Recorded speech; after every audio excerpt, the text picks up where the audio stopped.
یہ آخری عشرے میں آدمی جو ہے اللہ کی چوکھٹ پر ہی جا کر بیٹھ جائے، اپنے معمولات کو توڑے۔ اعتکاف کی روح یہ ہے کہ یہ جو ہمارے معمولات ہوتے ہیں، روٹین، یہ بھی غفلت پیدا کر دیتے ہیں۔ ایک عادت بن گئی، صبح اٹھتے یہ کرنا، پھر یہ کرنا، پھر دفتر جانا، پھر آنا، پھر یہ، اس کے اندر پھر وہ آدمی کوئی جاگتا ہی نہیں، ہوش میں آتا ہی نہیں، وہ گویا کہ ایک مدہوش سا ہے، اور ایک وہ اپنا سائیکل چل رہا ہے خود بخود۔ اس سائیکل کو توڑو، جیسے 5 دفعہ وہ سائیکل توڑتے ہو نماز کے لیے۔ آؤ یہاں آؤ، آؤ سجدے میں گرے، لوح جبیں تازہ کریں، یاد کرو اللہ کو دوبارہ، اپنا عہد استوار کرو دوبارہ، ایاک نعبد و ایاک نستعین۔ اسی طرح سال میں ذرا یہ 9-10 دن بھی ایک دفعہ توڑو اپنے روٹین کو، جاؤ وہاں ڈیرا لگا لو مسجد کے اندر اللہ کے در پر، سوائے جو ناگزیر حوائج انسانیاں ہیں، پیشاب وغیرہ کے لیے جانا ہے باہر جاؤ، وضو کرو، پھر آ کے بیٹھ جاؤ۔ محض فرحت حاصل کرنے کے لیے نہانے کی اجازت بھی نہیں ہے، غسل واجب ہو گیا ہو تو نہاؤ، ورنہ پھر یہ کہ ہیلے بتاتے ہیں ہمارے علماء کہ وضو کی نیت سے جاؤ غسل کر کے آ جاؤ، اس لیے کہ معلوم ہے کہ آج آدمی کی جو عادت بن گئی ہوئی ہے روزانہ نہ نہائیں تو طبیعت پہ کسل رہتا ہے، لیکن اسی کو تو توڑنا ہے، اسی روٹین کو تو توڑنا ہے، اصل میں اجازت نہیں ہے، اصلاً اجازت نہیں ہے۔ آپ جو ہے جو بھی ناگزیر، ہاں اگر آپ کو فرض کیجئے کوئی ایسی شکل ہو گئی ہے، رات کو آخر سوئے تو ہے، سونے میں بدخوابی ہو گئی ہے، نہانا ہے تو جاؤ نہاؤ، ٹھیک ہے، غسل واجب ہے، نہاؤ، اور یہ کہ پیشاب کی بہانے کی حاجت ہے، جاؤ پوری کرو، وضو کرو، واپس آ کے بیٹھو، چاہے یہاں سو، یہاں ذکر کرو، یاد کرو، جو کرو کرو یہاں پہ، لیکن اور اس میں بھی خاموشی ہے۔ وہاں ہمارے ہاں آج کل اس کے اندر بھی بڑے لمبے لمبے چوڑے پروگرام شروع کر دیتے ہیں، لوگ بیٹھے ہیں گپ بازی کر رہے ہیں۔ میں نے خود میدان عرفات میں لوگوں کو تاش کھیلتے دیکھا ہے، تاش عرفات میں، میں نے سنا یہاں پر اعتکاف میں تاش کھیلے جاتے۔ آپ بالکل نوجوان چھوکرے، فضیلت سنی اعتکاف کی، ویسے بھی گھر سے بھاگنے کو جی چاہتا ہی ہے، کچھ دنوں کے لیے نکلے اس گھر سے، مسجد میں آ کے بیٹھ گئے، وہاں پہ گپے بھی ہو رہی ہے، لطیفہ بازی بھی ہو رہی ہے، تاش بھی کھیلے جاتے، یہ اعتکاف ہو رہا ہے۔ یہ اتنی ہلکی شے نہیں ہے اعتکاف، یہ تو اس عبادت کا، رمضان میں جو روح بیدار ہوتی ہے یہ اس کا کلائمیکس ہے، بہت بڑی عبادت ہے، لیکن اس میں لو اللہ کے ساتھ لگی رہے، لوگوں سے نہیں، تنہائی، غور و فکر، یا قرآن پڑھو، ذکر کرو، نوافل پڑھو، یا سوچو بچ، جیسے حدیث میں آتا ہے وَأَن يَكُونَ نُطْقِي ذِكْرًا وَنَظَرِي عِبْرَةً وَسَمْتِي فِكْرًا، میرا دیکھنا ہو تو عبرت کا دیکھنا ہو کہ ہر شے سے میں سبق حاصل کروں،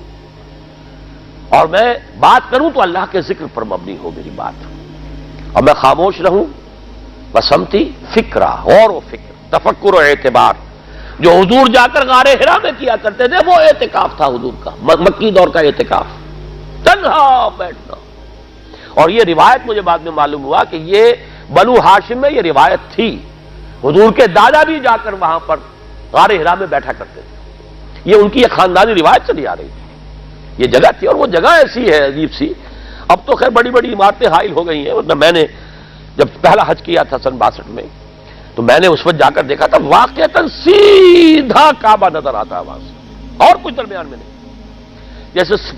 اس کو سلٹ لیمپ کہتے ہیں، وہ غار ہے ہی ایسی کہ سامنے ایک دراڑ سی بس کھلی ہوئی ہے، یہ اس کے اندر سے وہاں بیٹھ جائیے سیدھی نگاہ خانہ کعبہ پڑ جاتی تھی، تو کعبے کا مراقبہ بھی کیا جا سکتا تھا وہاں بیٹھ کر، دیکھنا کعبے کو دیکھنا عبادت ہے، اور پھر اس یکسوئی کے ساتھ، کوئی نہیں کعبے میں ہے تو نہ معلوم کیا کچھ اور ہو رہا ہے، لیکن یہ کہ وہاں تو آپ بیٹھے ہوئے، تو وہ اعتکاف، یہی اعتکاف حضرت موسیٰ نے کیا تھا 40 دن کا، تب تورات ملی تھی، یہی 40 دن کا روزہ کیا رکھا تھا، یہ اگرچہ قرآن میں مذکور نہیں ہے، حضرت موسیٰ کا تو قرآن میں مذکور ہے، حضرت عیسیٰ کا انجیل میں مذکور ہے، 40 روز کا روزہ اور اعتکاف پہاڑوں میں کیا جا کر، تب انجیل ملی،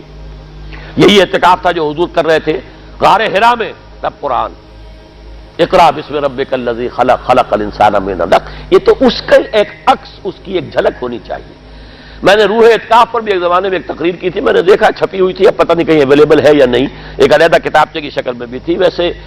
عظمت سیام و قیام رمضان مبارک پر بھی میرا کتابچہ ہے، عظمت صوم جس میں کہ پھر میں نے یہ انسان کے دو وجود اس کے بارے میں بھی خاصی وضاحت کے ساتھ گفتگو کی ہے، وہ بھی میرا کتابچہ ہے، شاید باہر اس پہ ہوں گے۔ تو فرمایا جب تم اعتکاف میں ہو تو ان کے ساتھ مباشرت نہیں کر سکتے. تلک حدود اللہ ہے، یہ اللہ کی حدود ہیں. فلا تقربوہا، ان کے قریب مت جانا. قرآن مجید میں حدود اللہ کے لیے یا تو آتا ہے فلا تعتدوہا، یہ اعتداء کہتے ہیں کسی حد کو کراس کر جانا، تجاوز کرنا. اور جہاں زیادہ احتیاط کی بات ہے وہاں فلا تقربوہا، آخری حد کے قریب تک نہ چلے جانا، مبادا کہیں غلطی سے قدم جو ہے ادھر پڑ جائے. جیسے حضور نے حدیث کے اندر بیان فرمایا الا لکل ملک حمن، ہر بادشاہ کی ایک محفوظ چراگاہ ہوا کرتی تھی، اسی کے جانور اس میں چریں گے. کوئی رعیت میں سے کسی کی بھیڑ بکری، کسی کا کوئی جو ہے گھوڑا وہاں نہیں آ سکتا. اب اگر کسی کا گھوڑا یا کسی کی بھیڑ بکری چلی گئی، وہ مجرم ہو گیا، پکڑا جائے گا، گردن ماری جائے گی. تو حضور نے فرمایا کہ اللہ کی بھی ایک محفوظ چراگاہ ہے. اللہ کی حما کیا ہے؟ محارمہ، جو چیزیں اس نے تم پر حرام کر دی، ان کے قریب نہ جانا. تو دیکھو اگر کوئی چرواہا اپنی بھیڑوں بکریوں کو بالکل آخری حد تک لے جائے گا اس بادشاہ کی جو وہ حد ہے، تو اندیشہ ہے کہ بھیڑیں بکریاں کہیں ایک چھلانگ لگائے اور بادشاہ کی چراگاہ میں داخل ہو جائے. لہذا ذرا فاصلے پر رہا کرو. یہ ہے آخری حد تک نہ جاؤ بلکہ کچھ فاصلے پر رہو. فلا تقربوہا، یہ اللہ کی حدود ہے تو ان کے قریب مت پھٹکو. کذالک یبین اللہ لکم آیاتہ للناس لعلہم یتقون، اسی طرح اللہ تعالی اپنی آیات لوگوں کے لیے واضح کر رہا ہے تاکہ وہ بچیں، تقویٰ کی روش اختیار کریں، حدود الہی کا احترام کریں، اس میں کہیں تجاوز تو دور رہا، اس کے قریب بھی نہ آئے. هي الحلقات تحفظني بآيات من القرآن، هي الحلقات تملأني بحب المصطفى العدنان.